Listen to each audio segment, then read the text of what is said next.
बरगड़ जिला गाइसलेट block headquarters ठारू मात्र 15 किलोमीटर दूर में कटाभाल ठारे रही प्राकृतिक सौंदर्य भरपूर मलकेन डैम। ए डैम रो मनोरम दृश्य देखा लगुच पर्यटकों भिड़। गुड़ी डुंगुरी और बतला बाहली दुईटी पहाड़र सबुज बलय भितर निर्माण होइछि बंध।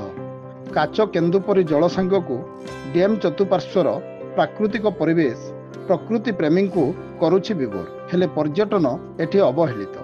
यहाकू आखि आगरे रखी बीजेपुर विधायक श्रीयुक्त सनत कुमार गड़तिया आज जिलापाल आदित्य गोयल को नहीं डैम रे पहुंची थिले। एठारे अनेक गुड़ाए असुविधा रही, जेमिति पीवा पानी तथा शौच जीवाई सुविधा नहीं। वर्षा हेले पर्यटकों आश्रय लगी सेमिति किछि व्यवस्था नहीं।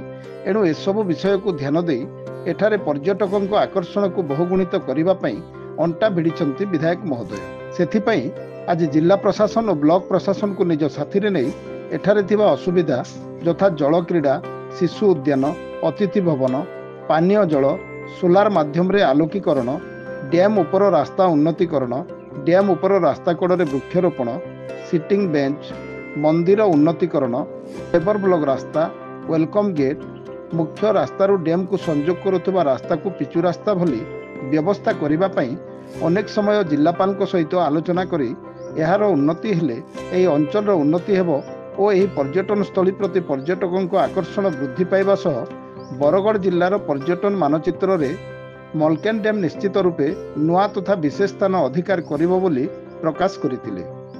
अवसर में मुख्य उन्नयन अधिकारी ललाट कुमार लोहा, उपजिलापाल अरुगुला स्नेहा, तहसीलदार नेपाल मुंडा, अतिरिक्त तहसीलदार संगीता बड़ाई, बीडीओ लक्ष्मण माझी, रेंजर सुदाम जगदला, ब्लॉक अध्यक्ष प्रणय कुमार साहू, समिति सभ्य सरोज श्रीभूषण साहू, कनिष्ठ जंत्री जगतबंधु मेहर प्रमुख उपस्थित थिबा बेले विधायकों एभली कार्य पई अंचलवासी खूब प्रशंसा करथिले।